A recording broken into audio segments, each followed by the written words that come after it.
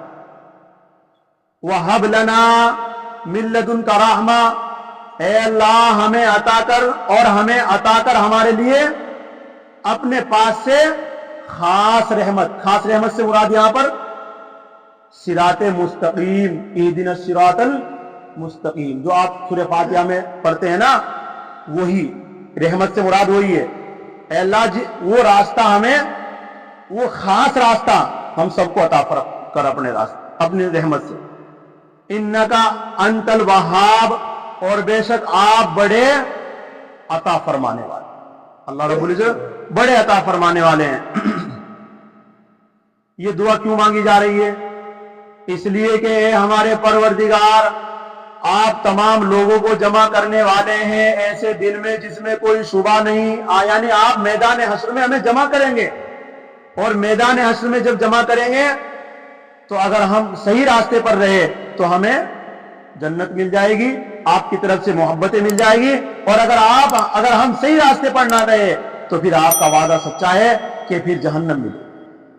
تو اس لیے ربنا انکا جامع الناس، اے ہمارے پروردگار بلا شبہ آپ جمع کرنے والے تمام لوگوں کو میدان حشر میں ایسے دن میں لا ریب فی، جس میں کوئی شبہ نہیں، جس میں کوئی شک نہیں. جس میں کوئی شک نہیں، جس میں کوئی شبہ نہیں، کیا مطلب؟ یعنی اللہ نے وعدہ کر رکھا ہے کہ قیامت آئے گی، اس میں کوئی شک ہے؟ جب اللہ نے وعدہ کر لیا کوئی شک نہیں ہونی چاہیے، کیونکہ یہ اللہ کا وعدہ ہے، میرا اور آپ کا وعدہ نہیں ہے. ہم تو ابھی وعدہ کرتے ہیں ابھی خلاف کر دیتے ہیں، ابھی یہاں سے وعدہ کیا ابھی باہر جا کر پھر خلاف. اے اللہ ایسے نہیں ہے. اللہ نے جو وعدہ کر لیا اس وعدے پر اٹل ہے. میں آپ کو وعدے کے مطابق ایک بات سناؤں آپ کو. حضرت ادریس علیہ السلام، میں ایک دن واقعہ پڑھ رہا تھا کہ ان کے پاس ملک الموت آئے، اور ملک الموت آ کر کے جب بیٹھے بات کر رہے تھے، کیونکہ پیغمبروں کے پاس آتے جاتے تھے ملک الموت، تو حضرت ادریس علیہ السلام نے کہا کہ مجھے موت کا ذائقہ چکھنا ہے، مجھے موت کا ذائقہ چکھنا ہے. ملک الموت نے روح نکال کر کے پھر ڈال دی. پھر کہنے لگے اب مجھے جو ہے جہنم بھی دکھا دو، جہنم کے اوپر کو جانا ہے مجھے. تو ملک الموت ہاتھ پکڑ کر کے جہنم کے اوپر کو لے گئے. پھر کہنے لگے کہ اب مجھے جنت بھی دکھا دو. ملک الموت جنت میں لے کر چلے گئے. تو جنت میں جب چلے گئے تو ملک الموت نے کہا کہ باہر آ جاؤ. کہنے لگے اب نہیں آؤں گا میں، اب میں نہیں آؤں گا. اللہ نے وعدہ فرما رکھا ہے کہ کل نفس ذائقۃ الموت، ہر جاندار کو موت کا مزہ چکھنا ہے. میں نے چکھ لیا. میں تو آپ نے نکال لی پھر ڈال دی میرے اندر, میں تو چکھ لیا ہوں, اب دوبارہ نہیں ہوگا. اللہ کا وعدہ ایک بار ہے, اور اللہ نے وعدہ کر رکھا ہے کہ ہر تمام مخلوق کو جہنم کے اوپر کو جانا ہے. میں تو آ گیا ہوں ادھر کے, اور اللہ نے وعدہ کر رکھا ہے وَمَا هُمْ بِخَارِجِينَ مِنْهَا, کہ جو جنت میں چلا جائے گا پھر وہ نکالا نہیں جائے گا. میں تو آ گیا ہوں. ملک الموت نے اللہ سے بات کری کہ اس طرح کا معاملہ ہو گیا. کہنے لگے چلو, جب وہ یہ بات کہہ رہے ہیں تو ہمارا بھی وعدہ سچا ہے, تو ہمارا وعدہ بھی سچا ہے. تو اسی کو کہہ رہے ہیں بھئی اللہ نے جو وعدے کر رکھے ہیں وہ وعدے اللہ کے سچے ہیں. ان اللہ لا یخلف المیعاد, کہ بے شک اللہ تبارک و تعالی خلاف نہیں کرتے اپنے وعدے کے. جو وعدہ کر لیا بندوں کے ساتھ وہ وعدہ ہے. نیکی کے ساتھ اللہ کا وعدہ جنت کا, اللہ کی محبت کا, اللہ کی طرف سے عنایات کا, انعامات کا. اور گناہوں پر جو وعدہ ہے اللہ کا, جہنم کا, اللہ کی غصہ, اللہ کی ناراضگی کا, یہ وعدہ ہے اللہ کا.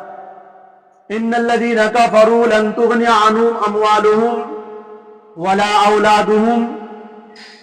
اب یہاں تک جو ذکر تھا آیت نمبر 9 تک, یہ جو حاجہ چل رہا تھا, یہ جو مباحثہ چل رہا تھا علیہ وسلم اور ان عیسائیوں کے درمیان, یہ زبانی تھا, زبان کے اعتبار سے. اب ہے تلوار کے اعتبار سے, اب آگے چل رہا ہے صاحب. اللہ رب العزت نے کہا ان الذین کفروا, جن لوگوں نے کفر اختیار کیا, جن لوگوں نے قرآن پاک کو چھوڑ دیا, اے میرے پیغمبر تیری امت سے نکل گیا, یعنی حضرت عیسیٰ علیہ السلام کو ماننا ہے اب تک بھی, وہ ٹیڑھا ہو گیا, گمراہ ہو گیا. تو ان الذین کفروا, جن لوگوں نے بلا شبہ جن لوگوں نے کفر اختیار کیا, یعنی کلام پاک کا انکار کیا یا آپ کا انکار کیا یا میری بھی کسی بات کا انکار کیا, لن تغنی عنہم, ہرگز کام نہ آئے گا ان کو, اموالہم, ان کے مال, یعنی ان کا مال انہیں نہیں بچا سکتا, ولا اولادہم, اور نہ ان کی اولاد, یعنی ان کے خاندان, بڑے چاہے کتنے بھی بڑے خاندان والا ہو, کتنی بھی دولت والا ہو دنیا کے اندر, یا کتنے بھی اولاد اور بچے ہوں, لیکن اس کو بچا نہیں سکتا اللہ کی پکڑ سے, جب اللہ رب العزت اس کو پکڑ لے. من اللہ شیئا, اللہ کے مقابلے میں کچھ بھی نہ. دنیا میں اللہ رب العزت جب دنیا میں کسی کو پکڑتے ہیں تو نہ اللہ کے ہاتھوں سے دنیا میں کوئی چھوٹ سکتا ہے اور نہ آخرت میں چھوٹ سکتا ہے. وَأُولَٰئِكَ هُمْ وَقُودُ النَّارِ, اور سارے کافر آپ کو جو نظر آ رہے ہیں یہ سب جہنم کا سوختہ ہے, لکڑیاں ہیں. جہنم کا کیا ہے؟ سوختہ. کیونکہ قرآن کیا کہہ رہا ہے, وَأُولَٰئِكَ هُمْ وَقُودُ النَّارِ, یہی لوگ ہیں جہنم کا ایندھن, یہی لوگ ہیں جہنم کا سوختہ. یہاں حضرات مفسرین نے ترجمہ کیا ہے وقود کا معنی سوختہ.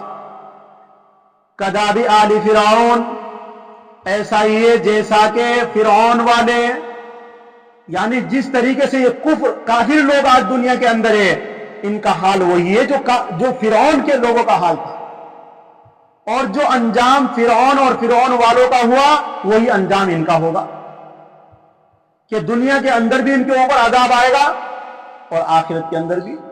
دنیا کے اندر عذاب کیسے آئے گا, کہ مسلمانوں کو اللہ غلبہ عطا فرمائیں گے اور مسلمان ان کو مغلوب کریں گے, یہود اور نصارہ. ابھی آنے والی قیامت کا منظر, ابھی قیامت قریب ہے بہت, تو پھر دیکھنا ہی نہیں یہودیوں کا, جو آج یہ بڑھ چڑھ کر کہ دنیا کے اندر آج جو توتی بول رہی ہے ان کی, یہ ختم ہوں گے سب.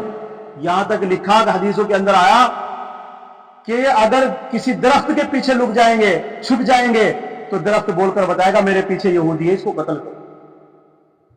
تو یہ ہونے والا ہے, دنیا کے اندر کا عذاب ہے, آخرت میں جو عذاب ہے وہ تو الگ ہے. اس لیے فرمایا کہ یہ ایسا ہی ہے جیسا کہ فرعون والے, والذین من قبلہم, اور وہ لوگ جو ان سے پہلے گزرے, کذبوا بآیاتنا, انہوں نے جھٹلایا ہماری آیتوں کو. آیتوں کا مطلب ہماری کسی بات کا انکار کر دینا, سمجھو کہ یہ کفر کے اندر چلا جانا. فَأَخَذَهُمُ اللَّهُ بِذُنُوبِهِمْ, پھر ان کی داروگیر کی اللہ نے ان کے گناہوں کے سبب, یعنی ان کو پکڑ لیا, فرعون والوں کو سب کو پکڑ لیا. پھر کام پکڑا تھا سمندر کے اندر, دریا کے اندر پکڑ لیا تھا, نہیں کوئی چھڑا سکا پھر اس کو, نہ اس کی سلطنت کام آئی, نہ اس کی دولت کام آئی, نہ اس کا پوری فوج کام آئی, کوئی اس کو نہیں بچا سکا فرعون کو اور فرعون کے لشکر کو. واللہ شدید العقاب, اللہ کا ایسا ہی زبردست سزا ہے دنیا کے اندر بھی اور آخرت کے اندر. اس لیے بھائیو, آج کے اس وقت میں ایک بات تو یہ ہے کہ کفر سے بچو, شرک سے بچو,